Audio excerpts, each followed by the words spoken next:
My name is Rochana. Now I am going to explain about the topic factors affecting dairy quality during storage. So during storage, maintaining of the physical condition of the agricultural food grains or food materials is very important. So whenever we maintain the good physical condition of the food grains and food materials, then only we get good value or good price for the food grains and food materials in the market. But there are some factors which affect the storage of the food grains and food materials. So those factors are mainly two types. Those are abiotic factors and biotic factors. So abiotic factors means the non-living organisms should show their effect on the safe security of the food grains and food materials. And biotic factors means the living organisms, they show their effect on the safe storage of the food materials and food grains. So first of all, I will explain the factors which are come under abiotic factors. I already told. So abiotic factor means the non-living organisms, they show their effect on the safe security of the food grains and food materials. Those abiotic factors are first one, moisture content. So the moisture content is an internal part of the food grain. So maintaining of the adequate moisture content is very important in order to safeguard the safety of the food grains and food materials. Generally,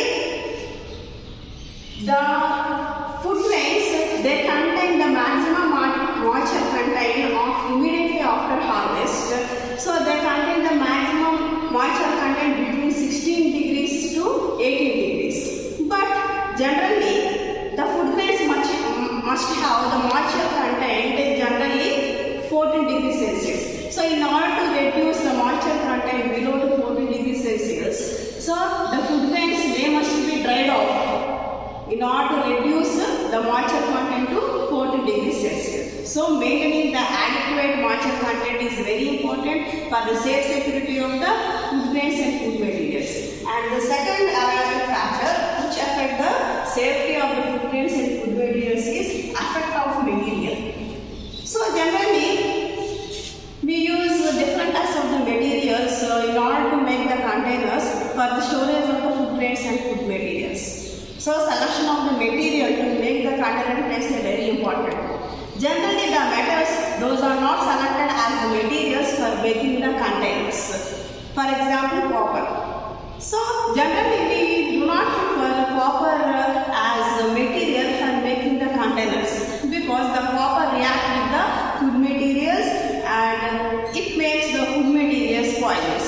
For example, the copper is not suitable to store citrus fruits like orange juice. Whenever we store the orange juice in the container which made with copper, automatically a toxic compound formed because of the copper. So generally, we can't choose materials as we can't use metals as materials to make the containers.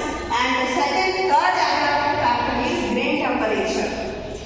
So maintaining the adequate temperature is very important in order to save the security of the food grains and food materials in the warehouse. Generally, the insects, they show their influence on damaging the food grains and food materials between 30 degrees Celsius to 32 degrees Celsius.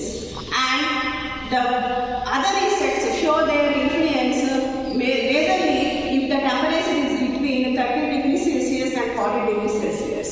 So, maintaining the adequate and balanced temperature is very important in order to safeguard the maintaining of the food grains and food materials in the warehouse. And the next factor come under abiotic factors is the light.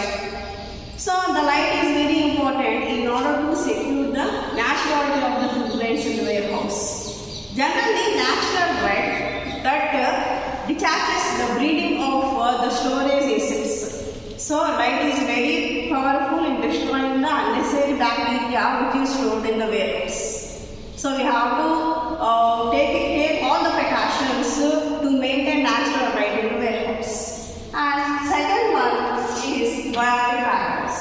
So biotic factors means the living organisms show their effect on the storage of the food grains and food materials. So the first one factor is fungi. Fungi is an organism in the plant kingdom. Generally, fungi they don't have their own chlorophyll, so they can't make their own food with the help of the photosynthesis. That's why fungi they depend on other living organisms to make their food. So these fungi are mainly divided into two types: parasites and saprophytics. So the parasite fungi they damage the host plant which they feed, and the saprophytic fungi they destroy the body on which they feed. So fungi plays a very important role in destroying the food grains and food materials which are stored in the warehouses. And the next biotic factor is bacteria. Generally, bacteria is not a serious issue in the case of the storage of the perishable foods. But whenever we are storing the durable goods, we have to take all the precautions about the bacteria. And next biotic factor is birds. Generally, the birds they enter from the doors and the windows of the warehouse to destroy the bags of the food grains. So all the precautions must be taken in the godowns to close all the windows and doors if it is not necessary. And the last biotic factor is rodents. So rodent means rats. Rats plays a very important role in destroying the food grains and sacks which are stored in the warehouses. And rabbits also destroy so many diseases like rabies, etc. And these rodents are mainly pests which destroy the food grains in the warehouses. Those pests are Rattus, that means black rat; Rattus norvegius, that means brown rat; and musculus, that means house mouse. So these three types of the mouse they show their negative effect on food grains in the warehouse. So these are the abiotic and biotic factors which show their negative effect on the safe storage of the food grains and food